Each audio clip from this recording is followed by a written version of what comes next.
नमस्कार, मैं हूं यश खुराना। स्वागत है आपका प्राइम टाइम डिबेट में। हरियाणा विधानसभा का शीतकालीन सत्र अनिश्चितकाल के लिए स्थगित हो चुका है।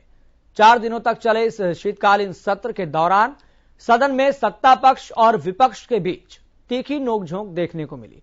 तो विपक्ष के विरोध के बावजूद सरकार 6 बिलों को पास करवाने में सफल रही है। रिपोर्ट आप देखिए, मामला समझिए पूरा और उसके बाद चर्चा करेंगे।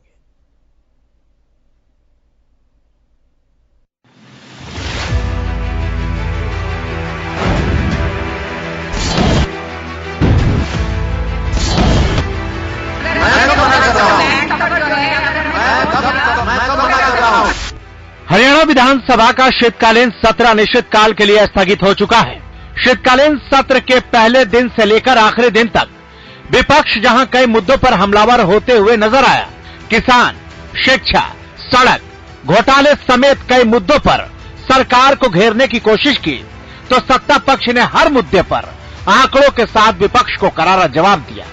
सत्ता पक्ष की ओर से पहले दिन ही खुद मुख्यमंत्री मनोहर लाल, उप मुख्यमंत्री दुष्यंत चौटाला समेत मंत्रियों ने मोर्चा संभाले रखा और विपक्ष के हर सवालों का माकूल जवाब देते नजर आए। शीतकालीन सत्र के पहले दिन से लेकर आखिरी दिन तक सरकार और विपक्ष में तीखी नोकझोंक भी देखने को मिली। मान लिया, हमारे लिए अगर मैं कब मना कर रहा हूँ, लैंड कवर जो है अगर हमने मैं कब मना कर रहा हूँ, लेकिन परिणाम क्या होते हैं सुन तो लीजिए। वो भी उसके अंदर रिस्ट्रिक्टेड एरिया में है, वो पीएलपीए के उसमें नोटिफिकेशन में आ रही है कई इंटरनेशनल जो आपकी कंपनीज हैं व्होएवर, तो यू शुड मेक श्योर कि मतलब वो जो अभी जो हो गई हैं उनको रहने दीजिए। पर आप जिस तरह से फाइल कर रहे हैं, अभी जो अमेंडमेंट किया था वही किया था पीएलपीए में। जिस तरह से सुप्रीम कोर्ट के अंदर लिखत में भेजा जा रहा है, that is a backdoor way of getting into the thing and doing away with all the sections of the forest act. बस हमने स्टैंड चेंज किया। और क्यों चेंज किया? इसलिए जब कांत एन्क्लेव जो पीएलपीए के एरिया में थी उसको सारे को तोड़ा गया और उसका कई करोड़ रुपए हरियाणा के ऊपर भी हर्जाना लगा है। उस एक केस को देख करके जब हमने विचार किया तो इसमें बहुत बड़ा एरिया, ये हमारे यानी एचएसबीपी के सेक्टर्स, हमारे कई ऑफिस, कई हमारे गुड़गांव में तो जो पुलिस के और सीआरपीएफ के कितने ही जो प्लाटून इतने सैकड़ों एकड़ में है, वो सारा धराशायी होने वाला था। तब हमने ये कहा कि नहीं, PLPA land, total PLPA land is not forest land, और इस पर बहस चल रही है। पहले सुप्रीम कोर्ट नहीं मान रहा था। खाली जो भी इस कि जो ये बने हुए हैं स्ट्रक्चर्स, उनका आप एक वो बना लीजिए ब्यूरो, हमारे पास है, क्या कहते हैं आप उनको उतना का जो बने हुए हैं उनको एग्जाम दीजिए। अगर ये अरे वही आपको विधानसभा में पता है कि नहीं पता? हाँ। पीएलपीए में एक अमेंडमेंट लाके यहाँ पास कराया गया है और वो पास कराने के बाद उसको हमने गवर्नर जी के माध्यम से राष्ट्रपति तक भेजा हुआ है और उसी का सुप्रीम कोर्ट नोटिस लिया गया है कि ये अमेंडमेंट गलत किया गया है। अब सुप्रीम कोर्ट के अंतर्गत उसका हो रहा है। नहीं, इनको आप एग्जाम्प्ट कर सकते हो, पर जो फॉरेस्ट एग्जाम्प्ट करने के लिए एक्ट बनाया था, नहीं मान वाले जो जो प्रावधान है उनको मत आप छेड़िए, क्योंकि वो छेड़ने से ये हम कॉलोनाइजर्स को, लैंड शार्क्स को और अपॉर्चुनिटी आप पीएलपीए का अमेंडमेंट एक्ट पढ़ के आओ, फिर मेरे से बात मैं पढ़। शीतकालीन सत्र के आखिरी दिन पीएलपीए एक्ट को लेकर कांग्रेस विधायक किरण चौधरी और सीएम मनोहर लाल में तीखी बहस भी देखने को मिली। सत्र के आखिरी दिन विपक्ष ने सदन में ओमिक्रॉन के खतरे को लेकर सरकार की फजीहत करनी चाहिए, ओमिक्रॉन पर सरकार की तैयारियों को नाकाफी बताया, तो खुद स्वास्थ्य मंत्री अनिल विज ने मौजूदा हालातों की जानकारी देते हुए वैक्सीनेशन को बढ़ाने के लिए सदन में बड़ा ऐलान कर डाला। अब मैं आपको बताना चाहता हूं कि वॉलंटरली लोग लगाएं, अच्छी बात है, नहीं तो सरकार कड़े कदम उठाने जा रही है। 1 तारीख के बाद जिसके दोनों इंजेक्शन नहीं लगे हुए होंगे उसको किसी मैरिज हॉल में, किसी रेस्टोरेंट में, किसी होटल में, किसी मॉल में, किसी दफ्तर में, किसी बैंक में, या और भी जहां जहां पर लोगों के ज्यादा होने की संभावना हो सकती है। अगर आप कहें तो मैं पढ़ के सुना सकता हूं सारा, लेकिन हम जनरली समझ गए कि जहां जहां पर है वहां पर जिसको सेकंड डोज दोनों डोजें नहीं लगी हुई हैं, बस में गाड़ी में जिसको दोनों डोज नहीं लगी हुई हैं, he will not be permitted to enter. 1 तारीख से ऐसा ऑर्डर हम आज जारी करने जा रहे हैं। इतना ही नहीं, कांग्रेस की सीनियर लीडर किरण चौधरी ने विधानसभा में पहले सत्र के दौरान पारित किए गए भूमि अर्जन संशोधन बिल 2021 कानून को वापस लेने की मांग भी उठाई। इस पर स्पीकर ज्ञानचंद गुप्ता ने उन्हें जवाब देते हुए कहा कि जब सरकार चाहेगी तो इसे वापस कर लेगी। ये जमीन अधिग्रहण का जो बिल पास करा था वो गवर्नर साहब ने उसके ऊपर एसेंट देकर नहीं भेजा है। ये आप एक बहुत अच्छी अपॉर्चुनिटी है क्योंकि ये पूरा किसान विरोधी बिल है अध्यक्ष जी। इस बिल को हम वापस लें और ये जो 3 काले कानून जो वापस ले लिए गए हैं तो ये चौथा काला कानून हम क्यों पास करें? क्यों हम किसानों के विरोधी काम करें? क्यों हम टेनेंट्स के विरोधी काम करें? अध्यक्ष जी ये अच्छा समय है कि हम ये आज इस विषय नहीं है।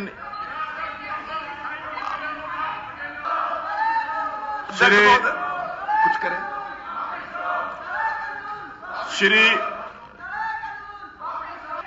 ये सरकार चाहेगी तो प्रस्ताव ले आएगी, वापस लेना होगा। आपके कहने से सरकार थोड़ा ही चलेगी। सरकार की मर्जी होगी तो विड्रा करेगी, आप थोड़ी करेंगे। सरकार चाहेगी तो विड्रा कर लेगी। आप देखिए, 1 मिनट किरण जी, जब ये बिल पास हुआ आपने विरोध किया, विरोध के बावजूद सरकार ने पास किया। अब जो सरकार चाहेगी वही होगा ना, आप जो चाहेंगे वो नहीं होगा। सरकार जब चाहेगी तो वह वापस करेगी। वहीं किरण चौधरी की भूमि अर्जन संशोधन बिल 2021 कानून को वापस लेने की मांग पर मंत्री कंवरपाल गुर्जर ने चुटकी भी ली। अध्यक्ष महोदय, अभी तो ये कानून वापस करने की बात कर रहे हैं। पहले 3 कह रहे वापस ले लो, फिर अब ये नया कानून कह रहे वापस ले लो। अब ये बार बार यही मांग करेंगे। अरे 5 साल बाहर और रह गए ना, अगली बार 5 साल और बाहर रह गए तो आप तो ये कहेंगे कि विधानसभा भी खत्म कर दो। इसकी जरूरत नहीं है क्योंकि आपका नंबर बाहर ही रहने का है। बैठ जाइए। उधर कांग्रेस विधायक बीबी बत्रा ने भी विधानसभा सत्र के आखिरी दिन क्राइम के मामलों को लेकर सरकार पर सवाल दागे, जिस पर गृह मंत्री अनिल विज ने आंकड़ों के साथ उनका जवाब दिया। इस दौरान दोनों के बीच थोड़ी बहस भी हुई। क्या विज साहब इस महिला को आप सक्रियकरण के कॉन्फिडेंस पैदा करने की कोशिश करेंगे? क्या आप अपनी पुलिस फोर्स को सतर्क करेंगे कि ऐसे क्राइम जो अगेंस्ट स्टेट अगेंस्ट पब्लिक हैं, जो महिलाओं के साथ है, उसके लिए क्या आप अपना मैकेनिज्म बना रहे हैं और किस मैकेनिज्म के तहत आप ये इंश्योर करते हैं कि ये केसेस हमारे प्रांत के अंदर एटलीस्ट नहीं होंगे, प्रदेश के अंदर नहीं होंगे? ये मेरा सवाल है। 2015 में जब ये सरकार छोड़ के गए थे तो 2620 से उससे लगातार कम होते हुए अब 2397 हुए हैं। लगातार कम हुए हैं। इनके जो टाइम था उससे काफी कम हुए हैं। नहीं सर, छोड़ने के लिए क्या कोई रिव्यू कमेटी बुलाई? क्या देखिए, आप जो उन्होंने स्टेप उठाए हैं अभी तक आप बता रहे हैं के बारे में एक फाइंडिंग और एक इंस्ट्रक्शन स्टेट को आनी चाहिए। आपका हालत है, आप 112 से सहमत नहीं है। आपने ही पूछा, आप 112 से सहमत नहीं है। आपने कंपेरिजन आपके राज्य में तो आपने कभी कोशिश की कि गुड़गांव के अंदर सबसे ज्यादा वहां पर केसेस क्यों हो रहे हैं? आपने कभी रिव्यू कमेटी बनाई? आपने पुलिस अथॉरिटीज को बताया? प्लीज तो पहुंच रही है। एक मिनट सुनिए। बत्रा जी ने पूछा है कि क्या क्या उपाय किए जा रहे हैं। अब वो उपाय बता रहे हैं कि सरकार ने क्या क्या किया है, तो वो आप सुनने के लिए तैयार ऐसे जी के ऑर्गेनाइज किया कि वहां पर केसेस क्यों हो रहे हैं? आप करें बत्रा जी मेरा ही है। नहीं बत्रा जी, मेरी आपसे प्रार्थना है, आज का सेशन समाप्त होने के बाद आप हरियाणा में कहीं पर भी खड़े होकर 112 डायल करिए और खुद अंदाजा लगाइए। सत्ता पक्ष और विपक्ष के बीच तीखी नोकझोंक और विपक्ष के विरोध के बावजूद सरकार किन किन विधेयकों को पास करवाने में सफल रही है, आइए आपको ग्राफिक्स के जरिए बताने की कोशिश करते हैं। हरियाणा विनियोग संख्या 4 विधेयक 2021, हरियाणा कृषि उपज मंडी संशोधन विधेयक 2021, हरियाणा आबकारी संशोधन विधेयक 2021, पंचकुला महानगर विकास प्राधिकरण संशोधन विधेयक 2021, हरियाणा अनुसूचित सड़क तथा नियंत्रित क्षेत्र अनियमित विकास निर्बंधन संशोधन तथा विधि मान्यकरण विधेयक 2021। हरियाणा नगरपालिका क्षेत्रों में बाह्य क्षेत्रों में अपूर्ण नागरिक सुख सुविधाओं तथा अवसंरचना का प्रबंधन विशेष उपबंध विधेयक 2021। हरियाणा विधानसभा में शीतकालीन सत्र के दौरान विपक्ष ने किसानों को एमएसपी की गारंटी, गुरुग्राम में नमाज समेत कई मुद्दों पर सरकार पर सवाल दागे, तो सरकार ने भी विपक्ष पर जोरदार पलटवार किया।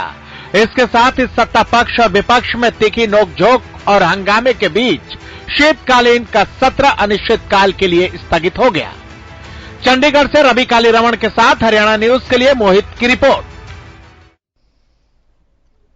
तो शीतकालीन सत्र के दौरान कई सवाल पूछे गए और उसका आंकड़ों के साथ जवाब भी दिया गया, लेकिन विपक्ष इन तमाम जवाबों से, इन तमाम परिस्थितियों से कहीं ना कहीं असंतुष्ट दिखाई दिया। क्योंकि विपक्ष का अपना दृष्टिकोण है, विपक्ष का अपना मानना है, लेकिन इस पूरे शीतकालीन सत्र के दौरान प्रदेश को क्या मिला, इसका हम मूल्यांकन करेंगे। तो सबसे पहले मेहमानों से तारुफ आपका करा देते हैं। आपको बता दें हमारे साथ स्टूडियो में मौजूद हैं कांग्रेस प्रवक्ता खालिद चहलका जी। सर आपका बहुत बहुत स्वागत इस खास चर्चा में जुड़ने के लिए। हमारे साथ स्टूडियो में मौजूद हैं भाक्यू महासचिव सतीश नंबरदार। सर आपका भी बहुत बहुत स्वागत इस खास चर्चा में जुड़ने के लिए। और हमारे साथ इनेलो प्रवक्ता जुड़ गए हैं विजेंद्र रेड्डू जी। सर आपका भी बहुत बहुत स्वागत इस खास चर्चा में जुड़ने के लिए। हमारे साथ बीजेपी प्रवक्ता प्रोफेसर विधु रावल भी जुड़ गए हैं। सर आपका भी बहुत बहुत स्वागत इस खास चर्चा में जुड़ने के लिए। जेजेपी की तरफ से प्रवक्ता भाग सिंह हमारे साथ जुड़ गए हैं। सर आपका भी बहुत बहुत स्वागत इस खास चर्चा में जुड़ने के लिए। और हमारे साथ राजनीतिक विश्लेषक अमित नेहरा भी जुड़ गए हैं। सर आपका भी बहुत बहुत स्वागत इस खास चर्चा में जुड़ने के लिए। खालिद जी, इस चर्चा की शुरुआत में आज आपसे करना चाहूंगा जी। बहुत मेहनत की थी विपक्ष ने, रणनीतियों को पत्रकारों के साथ साझा भी किया गया कि कौन कौन से मुद्दे उठाए जाएंगे, लेकिन इस मेहनत का, इस इम्तिहान का वो परिणाम आ पाया जो आप उम्मीद लगा रहे थे? देखिए, जहां तक शीतकालीन सत्र का सवाल है, ये समझिए कि जब आप सत्र को अनिश्चित काल के लिए बढ़ा देते हैं तो ये सीधा सीधा मैसेज ये जाता है कि आप अपनी जिम्मेवारियों से, अपनी जवाबदेहियों से भाग रहे हैं। क्या क्या चीजें सामने आई? विधानसभा में खाद का मुद्दा आया, विधानसभा में भूमि अधिग्रहण बिल जो 2013 में कांग्रेस ने पास किया था और पिछले साल विधानसभा में उसमें संशोधन किया गया था, उन सब चीजों पर चर्चा हुई। एचपीएससी की जो भर्ती घोटाला है उसके ऊपर चर्चा हुई।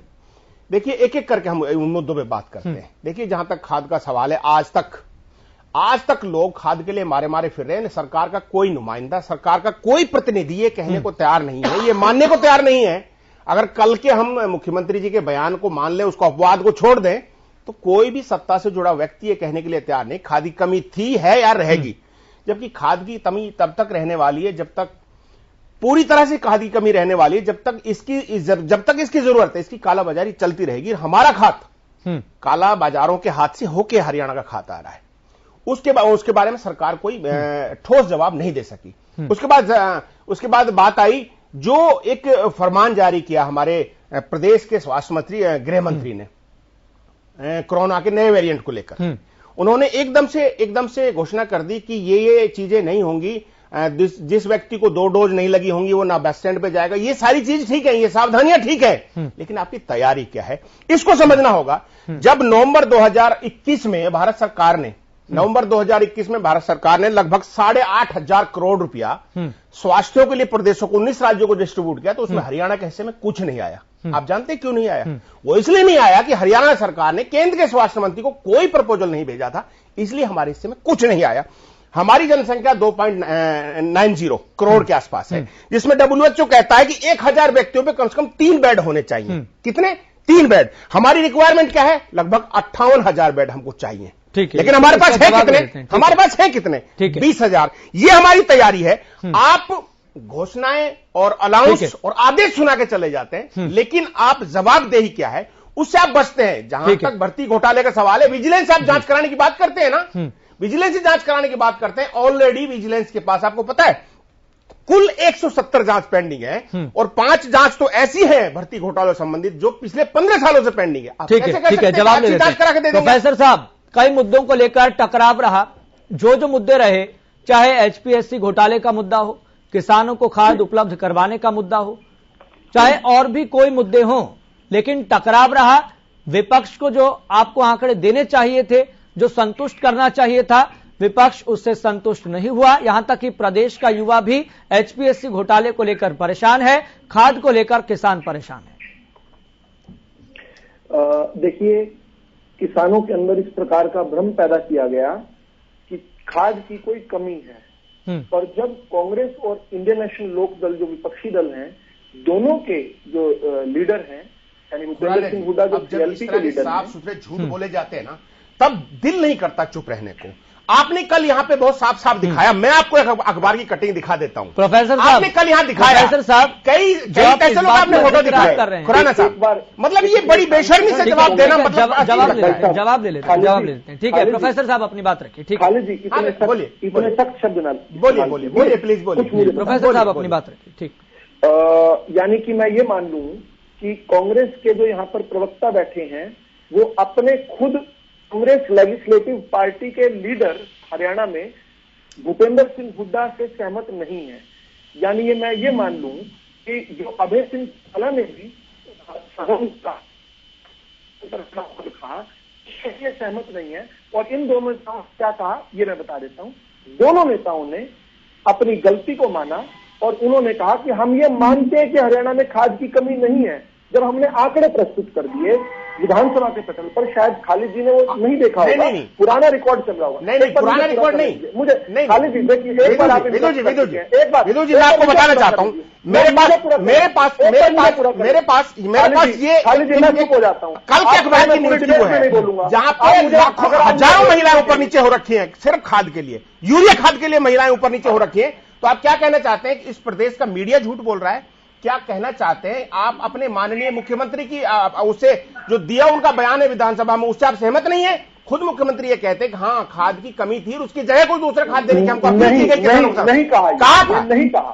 आप विधानसभा का 2 दिन की कार्रवाई निकलवा के देख लीजिए, यहाँ वो नहीं हो सकता। आप चेक कर लीजिए, खुद उन्होंने कहा कि कुछ सूरत में खाद की कमी थी। प्रोफेसर साहब, लेकिन कहीं ना कहीं कुछ कारण ऐसे बताए गए थे कि जिसकी वजह से कमी हुई है। इस बात को स्वीकारा कृषि मंत्री ने।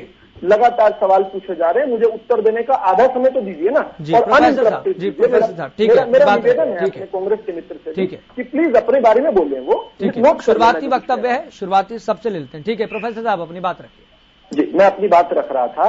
तो मैं ये मानता हूं, मैं मान के चल रहा हूं कि कांग्रेस के जो प्रवक्ता हैं खुद अपने सीएलपी लीडर भूपेंद्र सिंह हुड्डा की बात पर यकीन नहीं करते, जिन्होंने सदन के पटल पर खड़ा होकर कहा है, विधानसभा में मानते हैं कि आप अपने मुख्यमंत्री की बात से सहमति नहीं रखते। खालिद जी नहीं बोल रहा, ये लगातार खालिद जी बीच में नहीं, शुरुआत में, ठीक है, बीच में आप कोई भी नहीं बोलिए। ठीक है प्रोफेसर साहब, अपनी बात रखिए। तो अब मैं दोबारा से रिपीट कर रहा हूं, समय नष्ट किया इन्होंने, कि खालिद चहल का जो कांग्रेस के प्रवक्ता हैं भूपेंद्र सिंह हुड्डा की परसों के बयान से सहमत नहीं है, जिन्होंने खुद खड़े होकर कहा कि हम भी ये मानते हैं, भूपेंद्र सिंह हुड्डा और कांग्रेस पार्टी ये मानती है कि खाद की कमी नहीं है। लेकिन यही लोग 15 दिन पहले वही बात कह रहे थे जो खालिद जी अब तक कह रहे हैं।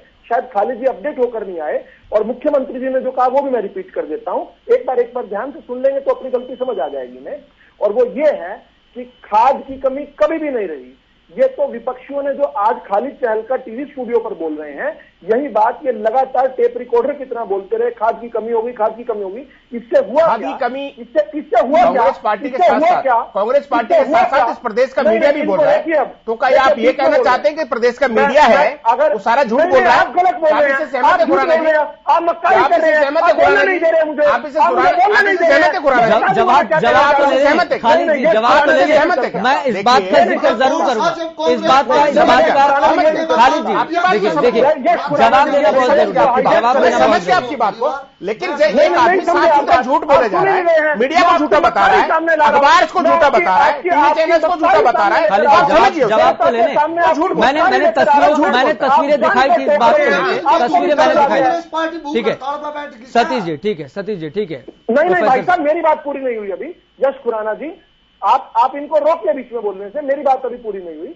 अब मैं जो बात महत्वपूर्ण बता रहा हूं वो ये है, जो लाइनों का जिक्र आप कर रहे हैं वो लाइनें पैनिक बाइंग की सिचुएशन जो कांग्रेस और लोकदल के नेताओं ने जानबूझकर पैदा की, जानबूझकर झूठ बोला प्रदेश के अंदर। जैसे किसान आंदोलन हमने आंकड़ों के साथ बताया, हमने रैक्स के साथ जैसे बताया, किसान हमने आंदोलन मैं के लोग बता झूठ देता बोल हूं, रहे थे, मैं आंकड़ा फिर दे देता वैसे हूं ही आपके सामने। और फिर आंकड़ा माननीय प्रधानमंत्री जी उसमें माफी मांग भाई रहे साहब, थे, ये आपने तो माना लगातार नहीं। बोलेंगे क्या? खालिद जी आप तो ऐसे देखिए नहीं थे। डिबेट को खालिद आगे जी, मुझे आप तो बढ़ाना है ऐसे ना, नहीं ऐसे थे। बीच में अगर खालिद जी, आप बीच रोका में क्यों टोकी बोल होगी रहे तो हैं? ऐसे चर्चा नहीं चल पाएगी। ठीक है, देखिए मैं आंकड़ा दे देता हूं। खालिद जी एक बार सुनिए तो सही ना, आप लगातार झूठ बोल रहे हैं। मैं आंकड़ा दे देता हूं जी, बहुत जल्दी से यश खुराना जी।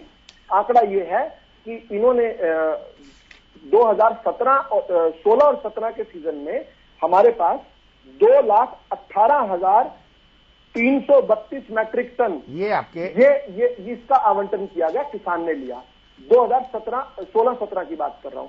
2020 में ये आंकड़ा बढ़कर 2,21,300 के कुछ हो गया, और इस सीजन में हम 2,24,000 से अधिक मैट्रिक टन दे चुके हैं, और 36 मैट्रिक टन डीएपी का अभी भी पड़ा है, जबकि डीएपी की अब इस सीजन में आवश्यकता नहीं रह गई है। 36,000 इसके बावजूद भी पड़ा है। यूरिया की जहां तक बात है तो सदन में माननीय कृषि मंत्री जी ने खड़े होकर कहा कि अगले 10 दिनों में 1,00,000 मैट्रिक टन यूरिया का जो है वो आ रहा है, लेकिन ये लगातार झूठ बोलेंगे। प्रोफेसर साहब मैं एक बात का जिक्र करना चाहूंगा, एक बात का मैं जिक्र करना चाहूंगा। प्रोफेसर साहब मैं एक बात का जिक्र करना चाहूंगा। जी आपके इन आंकड़ों को बड़ा करके देख लेते हैं, ठीक है, लेकिन जब इस बात का जिक्र होता है कि कृषि मंत्री के हलके में खुद सुबह 5 बजे कड़ाके की ठंड के बीच में किसान लंबी लाइनों में खड़े होते हैं, तो क्या वो झूठ है? कल भी मैंने तस्वीरें दिखाई थी प्रोफेसर साहब, कल भी मैंने तस्वीरें दिखाई थी सुबह 5 बजे की तस्वीरें, जब कड़ाके की ठंड के बीच में कृषि मंत्री के हलके में सभी किसान यूरिया खाद के लिए खड़े हुए, क्या वो झूठ था? भाई साहब आपने तो उत्तर भी खुद ही दे दिया। आप मेरा तो सुनिए एक बार, आपकी तस्वीरें झूठी नहीं है, आपकी रिपोर्ट भी झूठी नहीं है। जो मैं कह रहा हूं उसको समझने की कोशिश कीजिए। जब आप पैनिक सिचुएशन पैदा कर देते हैं तो जिसको 5 बैग चाहिए वो 5 की बजाय 15 बैग लेने के लिए खड़ा हो जाता है। जिसको 5 दिन बाद बैग की जरूरत है, जिसको 5 दिन बाद यूरिया के कट्टे की जरूरत है, वो 5 दिन पहले यानी 10 दिन का बीच में अंतराल हो जाता है। हमने एक एक्सटेंडेड मॉनसून देखा है कि ये मॉनसून इस बार लंबा चला है। हमने देखा है कि सरसों की बुआई जो गेहूं से 15 दिन पहले होती है वो किस प्रकार से प्रदेश के अंदर 25% हिस्सा बढ़ा है। इन सब के बाद आपकी तस्वीरें झूठ नहीं कह रही, लेकिन बात को समझने की तो कोशिश कीजिए। यही तो एक जिम्मेदार विपक्ष का काम था कि वो ये झूठ फैलाने के बजाय सरकार जो आंकड़े दे रही है, सरकार ठीक है, चर्चा को भी आगे बढ़ाना। ठीक है प्रोफेसर साहब, ठीक है हमारे साथ सतीश नंबरदार जी भी, ठीक है प्रोफेसर साहब, ठीक है, आपके पास लौटूंगा। ठीक है सतीश नंबरदार जी, क्या इस बात को माने हम कि प्रदेश में खाद की किल्लत नहीं थी, और जो सदन से किसानों ने उम्मीद की थी कि उनकी आवाज को विपक्ष बुलंद करेगा, सत्ता पक्ष बेहतर तरीके से उस बात को रखेगा, क्या वो उम्मीद पर खरे उतरे हैं? बिल्कुल भी नहीं। ना विपक्ष खरा उतरा, ना सरकार खरी उतरी। बिल्कुल पूरा हरियाणा आज भी खाद की कमी महसूस कर रहा है, कमी है। आज भी किसान खाद के लिए परेशान हो रखा है। एक तरफ तो माननीय प्रधानमंत्री बोलते हैं बेटी बचाओ बेटी पढ़ाओ, दूसरी तरफ मेरी आज की माताएं बहनें वहां किस तरह यूरिया की लाइनों में लगी हुई हैं। आज पूरे का पूरा राजनीति समीकरण पूरे का पूरा बिगड़ चुका है। क्यों? किसान परेशान है। कौन सी विपक्ष ने भूख हड़ताल करने का काम कर दिया? कौन सा जैसे किसानों ने एक आंदोलन जीतने का काम किया? क्या आज विपक्ष की भूमिका नहीं है हुए वहां पर जाकर भूख हड़ताल करे और किसानों को हक दिलाने का काम करे? आज किसान अपनी लड़ाई खुद लड़ना जानता है, इसलिए आज किसान अपनी राजनीति पार्टी बनाने के लिए मजबूर है इन्हीं बातों की देखते हुए, क्योंकि कोई भी पार्टी किसानों का साथ देने का काम नहीं कर रही। जी ठीक है। इनसे पूछिए कि कहां पर खाद की कमी है, उस स्थान का नाम तो बताएं, मैं उसका आंकड़ा देता हूं आपको। खरखोदा है, खरखोदा का सैदपुर है, जी पानीपत है, एक मिनट रुक जाइए, सुनो सोनीपत है। ऐसे नहीं ये बताइए, प्रदेश के कृषि मंत्री, प्रदेश का कृषि मंत्री कहां से चुनाव लड़ता है, जरा बताइए। लोहारू से चुनाव लड़ते हैं। बहल कहां आता है? भाई साहब मेरी बात सुनिए। नहीं, मैं क्या कह रहा हूं, बहल कहां आता है? बहल कहां आता है? बहल कहां आता है? बहल कहां आता है? जहां पर लेकर जाना चाह रहे हैं, बहल कहां आता है मुझे बताइए। बहल कहां आता है? बहल कहां आता है? जहां पर महिलाओं को बुलाकर पुलिस प्रशासन मौजूद होता है, नायब तहसीलदार मौजूद आते हैं, खुद किसान कृषि मंत्री के दावों की पोल खोल देते हैं। वहां प्रशासन की व्यवस्था नहीं होती तो वहां हालत खराब हो सकते थे, उसका जवाब नहीं देंगे। खुद कृषि मंत्री का वहां के हल्के के लोग उनकी पोल खोल देते हैं और आप यहाँ बैठ के झूठ बोलते हैं और कोशिश करते हैं, आप कोशिश करते हैं कि लोग झूठ बोल रहे हैं।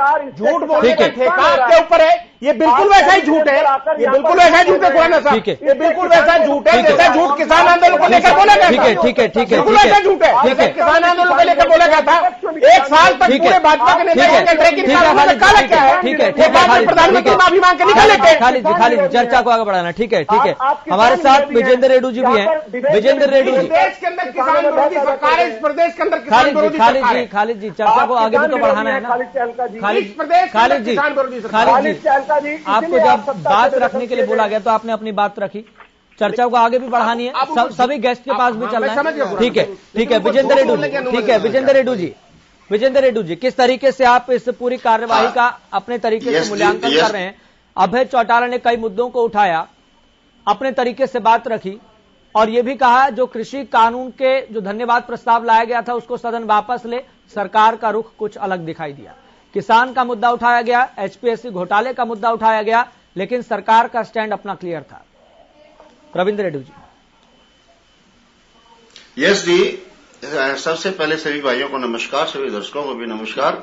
मैं ये कहना चाहूंगा कि विधानसभा का जो सत्र होता है वो किसी एक बिंदु को लेकर के नहीं होता, उसमें प्रदेश के बहुत सारे बिंदु शामिल किए जाते हैं और उन पर विस्तार से चर्चा की जाती है और चर्चा करके उसका समाधान निकालने का प्रयास किया जाता है।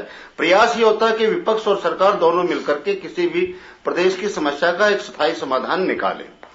तो सबसे पहले तो मैं यही कहूंगा कि इस सत्र में सरकार ने थोड़ा सा भी विपक्ष का सहयोग करने का काम नहीं किया। विपक्ष ने जितने भी मुद्दे उठाए उन सभी मुद्दों को सरकार ने अपने बहुमत का जोर दिखाते हुए एक तरह से नकारने का काम किया।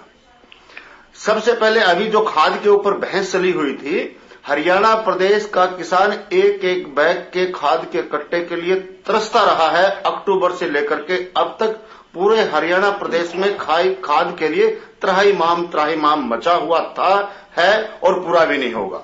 दूसरी बात, युवाओं की बात यदि हम करते हैं, एचपीएससी का एक इतना स्पष्ट घोटाला जिसमें वीडियो चैट भी विधानसभा के अंदर प्रस्तुत करने का काम किया गया, इसके बावजूद भी जिसमें स्पष्ट रूप से अनिल नागर जी किसी से बात कर रहे हैं, प्रोफेसर साहब आपसे जवाब लूंगा मैं, टेलीफोन नंबर भी बताया गया। टेलीफोन भाई बीच में नहीं, विदु जी प्लीज, छोटे भाई बीच में नहीं बोलना, मेरी बात पूरी होने तो मैं कभी बीच में नहीं बोलता। विजेंद्र जी अपनी बात नंबर दिया गया, बात करने वाले का नंबर, एक मिनट, नंबर दिया गया और इसके बावजूद भी सरकार जो है सिटिंग हाई कोर्ट के सिटिंग जज के निगरानी में सीबीआई से जांच करवाने से कतर रही है। इसका मतलब अपराधियों को छुपाने का काम कर रही है और भ्रष्टाचार को बढ़ाने का काम कर रही है सरकार स्वयं। इसके अलावा और अन्य मुद्दे थे। जिस प्रकार से बड़ी बात है कि केंद्र सरकार ने 19 राज्यों के लिए 8,500 करोड़ रुपए की ग्रांट रिलीज करने का काम किया, लेकिन हरियाणा सरकार सोई हुई थी, इन्होंने अपना कोई प्रपोजल ही नहीं भेजने का काम किया। तीसरी बात यह, अभी हमारे भाई कहते किसानों को विपक्ष गुमराह कर रहा है। विपक्ष गुमराह नहीं करता कभी, हम बिल्कुल क्रिएटिविटी के साथ बात करते हैं। विपक्ष तो इंडियन नेशनल लोकदल पार्टी भाई अभय सिंह जी चौटाला ने सरकार को जगाने का काम किया, उनको जागृत करने का काम किया कि आज प्रदेश में इतने घोटाले हो रहे हैं, किसान त्राहिमाम कर रहा है, रोजगार का बहुत बड़ी समस्या है, हेल्थ में लगभग 50% पद आज खाली पड़े हैं। सरकार को जगाने का काम किया ताकि सरकार जो है इनका प्रबंध कर ले और प्रदेश की जनता को कुछ आराम मिले। अभी ओमिक्रॉन की बात बार बार उठाई जा रही है और जिस प्रकार से अनिल विज ने अचानक एकदम घोषणा कर दी कि होटल में नहीं जाएगा, बस में नहीं बैठेगा, ये तानाशाही तुगलकी फरमान कभी लागू होते हैं क्या? एकदम आपने ऐसा कर दिया, आपके हॉस्पिटल में तो व्यवस्था नहीं है। आपने कितनी व्यवस्था की है? आज 8,500 डॉक्टरों की कमी है, 10,000 अदर स्टाफ की कमी है, तो उनको तो व्यवस्था की नहीं जा रही है और ऊपर से कहते हैं कि बाहर नहीं जाएगा, लागू होते। भाग सिंह जी, आपका गठबंधन ऐसी सरकार के साथ है जो न केवल विपक्ष को संतुष्ट कर पा रही है, प्रदेश के हर वर्ग को संतुष्ट नहीं कर पा रही है। खुराना साहब, जिस प्रकार से ये सवाल भी आप है और जवाब भी आपका है, इस प्रकार से कहीं भी नहीं है। सरकार ने मिलकर जो सदन के अंदर पूरे प्रदेश, मेरी आवाज आ रही है तक? जी आवाज आ रही है, जी आवाज आ रही है। हाँ, जिस प्रकार से सदन के अंदर पूरे प्रदेश के गठबंधन सरकार ने हितार्थ और जो आगे की योजनाओं को लेकर और जिन मुद्दों पर बहस की है, इस प्रकार से विपक्ष बातें, विपक्ष का काम है सिर्फ ना सदन को चलने देना और ना प्रदेश हित की बात करना। जितने भी मुद्दे ये पास लेकर आए हैं, सर्वप्रथम एचपीएससी पे बहुत जोर दिया गया। सबसे पहले के प्रदेश सरकार के माननीय मुख्यमंत्री मनोहर लाल खट्टर जी और माननीय उप मुख्यमंत्री दुष्यंत चौटाला जी के निर्देश पर सर्वप्रथम एचपीएससी का सरकार ने ही विजिलेंस में उनको लेकर आते और सरकार जो करता, देखिए एक दिमाग की उपज है। किसके परिवार में कौन कब किसी के करप्ट हो जाए ये कहना मुश्किल है, लेकिन उसके होने के बाद उसके ऊपर किस प्रकार से कार्रवाई होती है ये आपके सामने है। सरकार सक्षम है इन लोगों के ऊपर कार्रवाई करने के लिए और एक ऐसी अधिकारी को सेवा से बर्खास्त करने का भी काम किया जिनकी भूमिका सामने आई है। तो लेकिन भाग सिंह जी, सवाल यहाँ पर यह है, आप किस मुद्दे पर विपक्ष को विश्वास में ले पाए हैं, वो मुद्दा आप बताइए। किस मुद्दे पर आपने विपक्ष को विश्वास में लिया है या विपक्ष की जो मांग थी उसको माना है, आप ये बताइए। आज का विपक्ष का काम है कि सिर्फ विरोध के लिए ही विरोध करना, मुद्दा नहीं है कि तो ना होना है। नहीं भाग सिंह जी, अगर विपक्ष कहे कि आप अगर पारदर्शिता में इतना बिलीव करते हैं तो आप एचपीएससी घोटाले की जो जांच है हाई कोर्ट के सिटिंग जज से कराएं, तो विपक्ष का ये कहना गलत है क्या? आपकी ट्रांसपेरेंसी बढ़ाने के लिए तो विपक्ष ये कह रहा है, सिस्टम की पारदर्शिता बढ़ाने के लिए तो विपक्ष कह रहा है। अगर विपक्ष कह रहा है कि प्रदेश में खाद की किल्लत थी, इस बात को आप स्वीकारते नहीं है, जबकि तस्वीरें, सारे डाटा, सारे आंकड़े लगातार सामने आते रहे हैं।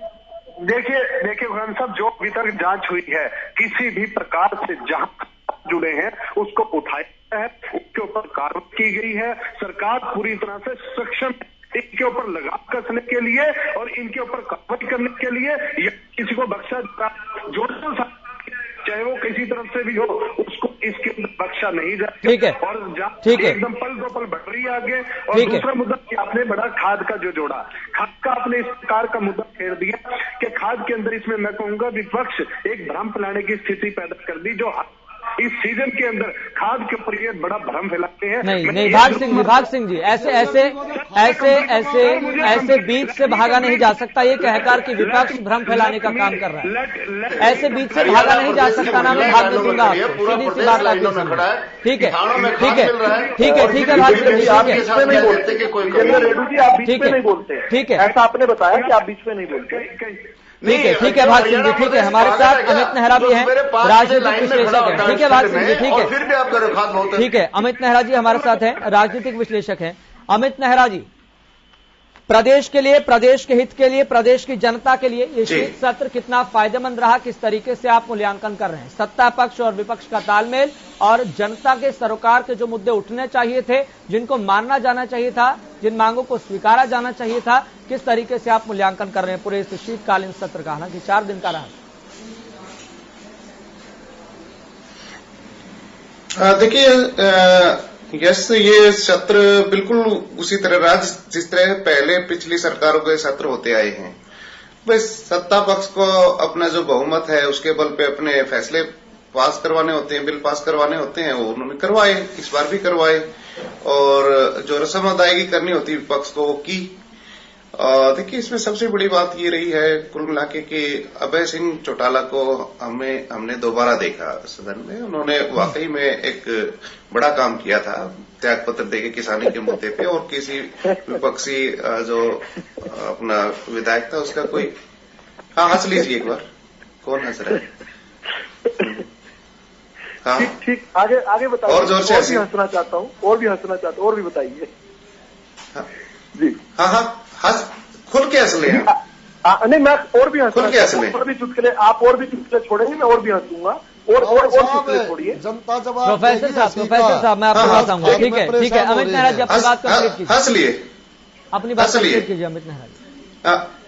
ये अहंकार जनता देख रही है, जो सत्ता पक्ष का जो अहंकार है, और दर्शक भी देख रहे हैं इस तरह की बातें जो है ना। अरे आप चुप रहिए ना, आपके बारे में बीच में बोला था मैं। अरे अमित नेहरा जी अपनी बात रखिए। आप बीमारी है क्या? मैं हंस रहा हूँ और आप इतना बौखला गए हैं, ऐसा क्या है? हमारी हंसी भी नहीं देख सकते क्या आप?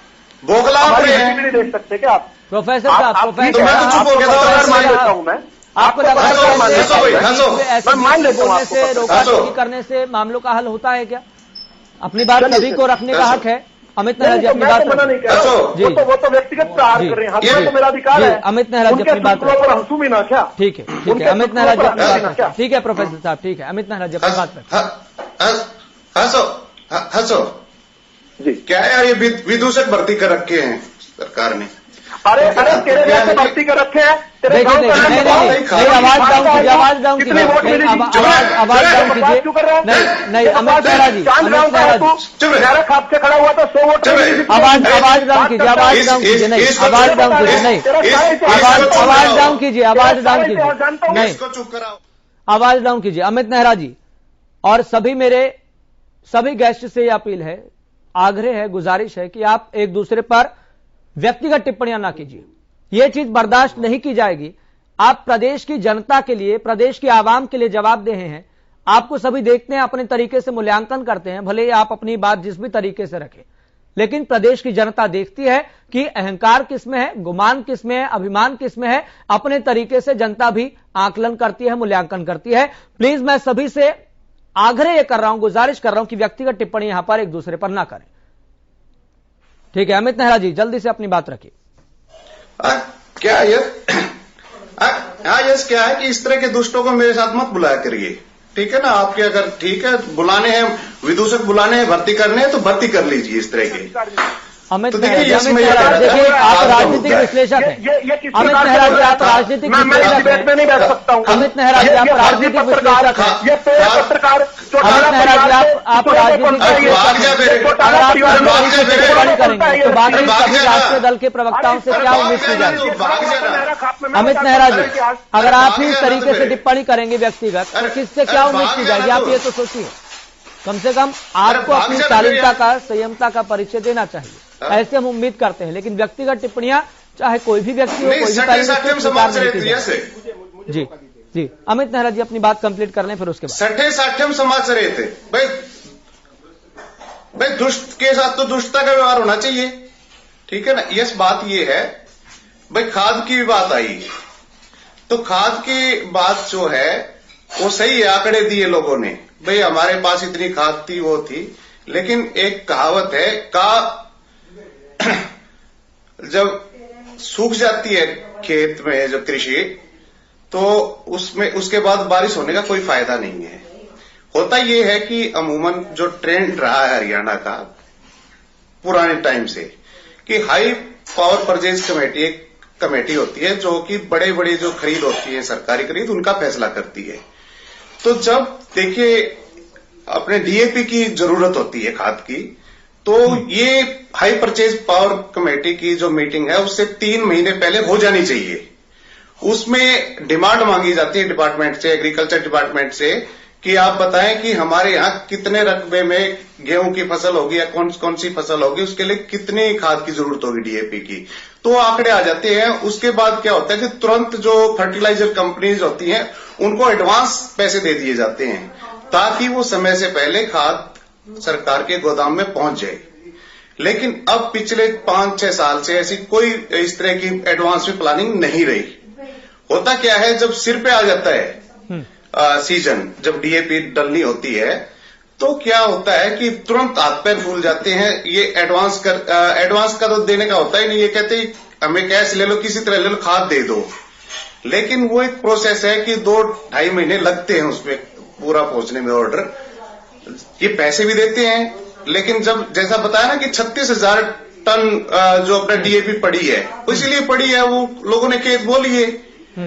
अब ये आरोप लगा रहे किसानों की जो है ना मारी ने इस तरह की भगदड़ पैदा कर दी। अरे उनके पास तो एक बैग खरीदने के लिए पैसे नहीं है, एडवांस में कौन खरीदेगा 4-4, 5-5 बैग, ठीक है ना भाई? अपराधी बना दिया किसानों को इन्होंने, सीधी सी बात ये है। तो टूक बात ये है।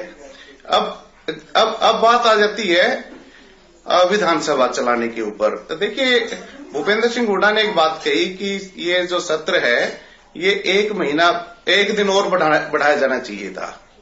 भाई हुड्डा साहब से ये भी पूछा जाना चाहिए कि जब पीएसी की जो मीटिंग थी, बिजनेस एडवाइजरी कमेटी की जो मीटिंग थी, तो उस समय आपने ये बात क्यों नहीं रखी? क्योंकि उसमें ये खुद भी मेंबर हैं, वहां पे जो प्लानिंग होती है तो उसी के अनुसार कार्रवाई चलती है, तो इनको बताना चाहिए था वहां पे बिजनेस एडवाइजरी कमेटी में। ठीक है। तीसरी बात ये है जी, ठीक है, तीसरी बात ये है कि भर्ती घोटाले। अब सरकार ये कह रही है कि पिछली सरकारों में ऐसा होता आया था, हमारे यहां भी हो गया, तो क्या हो गया भाई? आप ना बुराई का मुकाबला बुराई से कैसे कर सकते हो? या तो ठीक है भाई, पिछली बार भी चलता था, अब भी ऐसे चल रहा है, ठीक है, आगे भी ऐसे चलेगा। ठीक है, ठीक है, जब व्यक्ति झूठ बोल रहा है। ठीक है, ठीक है अमित नेहरा जी, ठीक है। प्रोफेसर साहब जवाब दीजिए। अरे चुप हो जाए यार तू। ठीक है, अरे मैं बार यस मैं है ना, या तो इसको बंद कराओ, नहीं तो मैं जा रहा हूं यहां से, ठीक है ना? इस बेवकूफ आदमी को बंद करो। नहीं, व्यक्तिगत नहीं, व्यक्तिगत टिप्पणियां नहीं, कम से कम राजनीतिक विश्लेषक होने के नाते आपको ऐसे शब्दों का इस्तेमाल तो नहीं, ऐसे शब्दों का इस्तेमाल तो नहीं करना चाहिए, ऐसे शब्दों का इस्तेमाल तो नहीं करना चाहिए। अमित नेहरा जी, रोक क्यों नहीं रहे इसको? मैं हर किसी को रोक रहा हूँ, मैं हर किसी को रोक रहा हूँ, कोई बीच में टोका टोकी ना करे। दर्शक भी सुन रहे हैं, मैं ध्यान से सुन रहा था, दर्शक भी सुन रहे हैं। नहीं, ठीक है, ठीक है अमित नेहरा जी, ठीक है। प्रोफेसर साहब, मैं आपसे भी उम्मीद करता हूं, सबसे उम्मीद करता हूं कि कोई भी व्यक्तिगत टिप्पणी नहीं करेगा, मुद्दे पे बात करेंगे, क्योंकि प्रदेश की जनता सब देख रही है, अपने तरीके से आंकलन मूल्यांकन। ऐसा ही एक मिनट,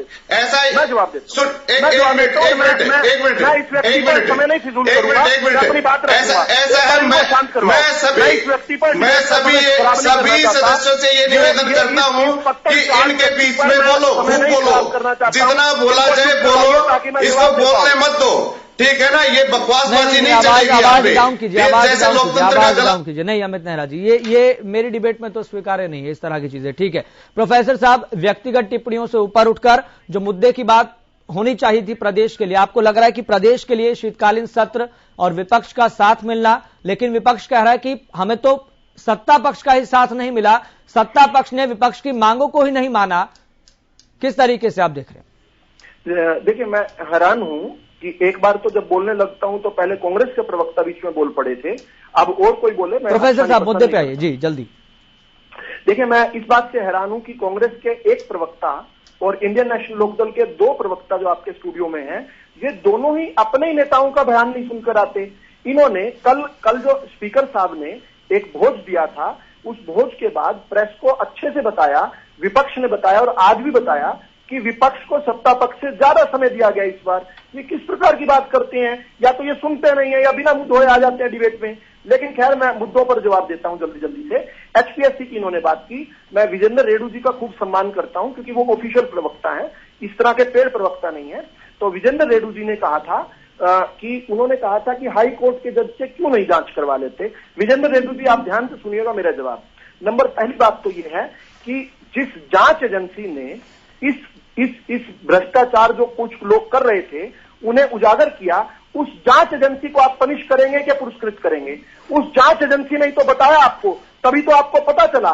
स्टेट विजिलेंस ब्यूरो ने अपने तरफ से स्वयंभू घात लगाकर छापा मारा, तभी तो ये भ्रष्टाचार की बात सामने आई। आप उससे केस ले लेंगे क्या? उसको जांच नहीं करने देंगे कि जिसने आपको बताया कि भ्रष्टाचार हो रहा है? आपको कैसे पता चला? तभी पता चला।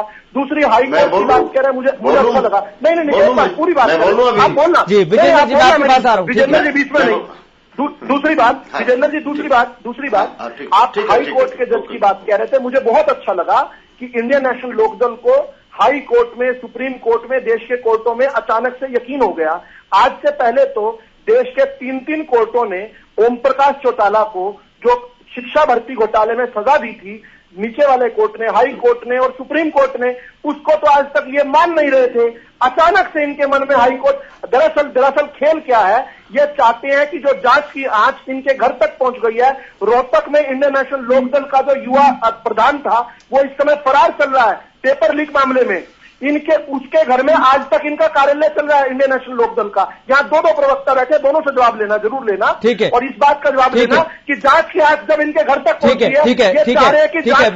विजेंद्र जी जवाब दीजिए, फिर उसके बाद खालिद भाई के पास। ठीक है, विजेंद्र जी अपनी बात रखिए।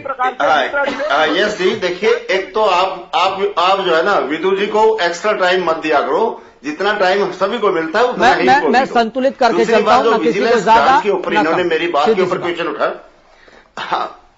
हाँ, यस जी, जल्दी से आज से पहले विजिलेंस ने कितनी जांचें की हैं? शराब घोटाले की जांच की, रजिस्ट्री घोटाले की जांच की, धान घोटाले की जांच की, कितनी फिर बीच में आ गए, फिर बीच में आ गए जी। विजेंद्र जी जल्दी इतनी सारी विजिलेंस ने कितनी जांचें की, उसका परिणाम क्या रहा? आज तक कोई किसी भी विजिलेंस जांच का कोई परिणाम पटल पर रखने का सरकार ने काम नहीं किया। फिर बीच में आ गए, जमानत तक नहीं मिल पा रही। प्रोफेसर साहब बात को सुन लीजिए, अगर बात रखते हैं, आपने कहा कि जवाब लेना है, खराब है आपकी। मैं तो जवाब दे रहा हूं, फिर वही बात कर लेते हैं। विजेंद्र जी अपनी बात रखिए। प्रोफेसर साहब आप भी जवाब दीजिएगा, रुकिए एक बार। विजेंद्र जल्दी से अपनी बात रखिए। देखिए, विजिलेंस ब्यूरो जो है वो सरकार की एक एजेंसी है जो इन्वेस्टिगेशन करती है, सरकार की एजेंसी है। जितनी पहले जांचें हुई उसका कोई परिणाम नहीं आया तो विपक्ष उससे संतुष्ट नहीं है। इसी असंतुष्टता के कारण जो है ना, हम चाहते हैं सिटिंग हाई कोर्ट के सिटिंग जज की निगरानी में सीबीआई की जांच होनी चाहिए। खालिद भाई, और दूसरी बात मैं ये कहना चाहूंगा, विजेंद्र जी समय कम है, ठीक है खालिद भाई। जिस तरह से भाजपा के प्रवक्ता का रिएक्शन और बात करने का अंदाज था, उसको आप समझ लीजिए कि वो बिल्कुल व्यक्तिगत नहीं कर रहा। सत्ता पक्ष के प्रवक्ता है, सत्ता पक्ष से प्रवक्ता है, उसकी जिम्मेवारी है सभी लोगों को सुनना, उनको समझना, उनको जवाब देना। लेकिन उन्होंने बिल्कुल भी इस तरह का व्यवहार किया लोगों के साथ, जिस तरह से पूरे 5 साल सरकार अपनी मनमानी करती आई है। पिछले 1 साल से जो किसान आंदोलन चल रहा था, किसान आंदोलन चलता रहा, पूरे प्रदेश के और पूरे देश के नेता उसको कानूनों के फायदे बताते रहे। अचानक आते हैं माननीय प्रधानमंत्री जी, माफी मांग के निकल जाते हैं। और उसी तरह से बिल्कुल खाद के जो आंकड़े पेश कर रहे हैं, इसका मतलब ये होता है कि प्रदेश का मीडिया झूठ बोल रहा है, प्रदेश के अखबार झूठ बोल रहे हैं, प्रदेश के दूसरे सत्ताधारी दल झूठ बोल रहे हैं। खालिद जी देखिए, हमारा स्टैंड बिल्कुल क्लियर है, तस्वीरों के साथ बात की, आंकड़ों के साथ बात की है, बात को सम्मान देता आप यहीं पर थे। सत्ता पक्ष के लोग कह रहे हैं कि प्रदेश का मीडिया, अब कोई माने ना माने, तसल्ली अपने आप को दे तो उसका हम कुछ नहीं कर सकते। सीधी सी बात, के क्षेत्र में सीधी सी बात, कृषि मंत्री तस्वीरें दिखाई कि कृषि मंत्री के हल्के में सुबह 5 बजे कड़ाके की ठंड के बीच में वहां पे पुलिस किसान खड़े हुए पड़ता है, ठीक है, तहसीलदार आता है, ये सारी चीजें होती है, ठीक है। और जहां तक एचपीएससी का मसला है, मैं आपको बता देता हूं, जो विजिलेंस जांच की बात हो रही है, मैं दोबारा से कहता हूं, विजिलेंस जांच के अंदर अब तक 175 इंक्वायरियां पेंडिंग पड़ी है। पिछले 15 पे ऐसी जो नौकरियों को संबंधित 15 इंक्वायरी अब तक पेंडिंग पड़ी है, तो क्या संभावना है? उनको दिक्कत क्या है? ठीक है, हाईकोर्ट की सीजिंग भाग सिंह जी आखिरी कमेंट आपका छोटा सा, जल्दी। रेड्डी जी से सिर्फ इतना है कि रोहतक जिला अध्यक्ष पे आपने क्या कार्रवाई की। दूसरा उन्होंने सवाल किया नीतीश जी के ऊपर कि तुगलकी फरमान कहा। अरे अभी ये जागृत करने का फार्मूला है, जो थे उन्होंने दोनों वैक्सीन लगवाई है। ये सिर्फ उनके अंदर है कि आपके पास 10 दिन का समय है, एकदम नहीं कि तुगलकी 31 को आप बात नहीं होगे। आज 10 दिन पड़े हैं, जिनको सेकंड डोज नहीं लगी, फर्स्ट डोज नहीं लगी, इन 10 दिन के अंदर अपना परिवार भी सुरक्षित कीजिए, सुरक्षित कीजिए, अपना प्रदेश को अपना सुरक्षित कीजिए। यदि इस प्रकार के फैसले लेने पड़ते हैं तो उसमें क्या सरकार कार्रवाई कर रही, सरकार देख नहीं रही। हमारी सरकार पूरी तरह से इस बीमारी के ऊपर काबू सक्षम है, हमारे देश के नागरिक, प्रदेश के नागरिक है। लेकिन ये सख्त फैसले लेने पड़ते हैं, ये इसलिए लिए गए 10 दिन का समय दिया गया है कि जो इससे वंचित है वो अपना दोनों वैक्सीनेशन। ठीक है भाग सिंह जी, ठीक है। सतीश जी छोटा सा कमेंट जल्दी। आज प्रदेश में विपक्ष और पक्ष, किसान अपनी हिम्मत से रोटी खा रहा है, ना कि किसी सरकार से और विपक्ष से। मैं विपक्ष से पूछना चाहूंगा और माननीय रेड्डी साहब से पूछना चाहूंगा कि एक तरफ तो किसानों की हमदर्दी का दम भरते हैं, कौन सा उन्होंने जब किसानों को कुछ नहीं मिलता था कौन सा भूख हड़ताल में बैठने का काम किया? किसान आज अपनी लड़ाई जीतने के लिए खुद सक्षम है, ना कि किसी विपक्ष के भाई भी और सरकार भी किसानों के कंधे पर बंदूक रख के ना चलाए। किसान सक्षम अपनी रोटी। ठीक है अमित नेहरा जी, मुद्दे वहीं के वहीं खड़े हैं, लेकिन इस शीतकालीन सत्र के जरिए भी कोई समाधान नहीं निकल पाया। खाद की कमी लगातार विपक्ष भी उठा रहा है इस मुद्दे को, किसान भी लगातार अपने तरीके से रख रहे हैं। नमाज के मुद्दे का समाधान नहीं हुआ और जो कृषि कानूनों को लेकर धन्यवाद प्रस्ताव दिया गया था उसको भी वापस नहीं लिया गया है, और कई मुद्दे हैं जो वहां के वहां ही खड़े हैं। किस तरीके से दिख रहे हैं? छोटा सा कमेंट, 10 सेकेंड। देखिए, पहले मेरे पे आरोप लगाया कि मैं इनेवला का प्रवक्ता हूं, तो मैं भी ये कहूंगा कि झूठे व्यक्तियों पे ध्यान ना दे दर्शक इसकी बात। और रही खाद की बात, तो खाद पे एडवांस प्लानिंग करनी चाहिए सरकार को, कोई भी हो जाए, ठीक है ना। आज किसी पार्टी की सरकार है, कल को किसी पार्टी की सरकार होगी, एडवांस प्लानिंग लेके चलनी होगी, तभी ये चीजें दूर होंगी। दूसरी बात भर्ती घोटाले वाली आपने कही, इसमें विजिलेंस की जांच से कुछ नहीं होगा। इसमें सही बात है कि किसी सीटिंग जज से जांच करवाई जाए, तभी दूध का दूध पानी का पानी होगा। ठीक है। तीसरी बात ये है, ठीक है भाई, जो विधानसभा सत्र है वो कंस्ट्रक्टिव होना चाहिए, ठीक है ना। ठीक है। इसमें विपक्ष की भी जिम्मेवारी है कि वो मुद्दों पे अपना समर्थन दे और गलत बात का विरोध करे। ठीक है। जी चलिए, बहुत बहुत शुक्रिया सभी मेहमानों का जुड़ने के लिए, इस खास कार्यक्रम में अपनी बात रखने के लिए, अपना पक्ष रखने के लिए। तो फिलहाल मुझे भी दीजिए इजाजत, देखते रहिए हरियाणा न्यूज।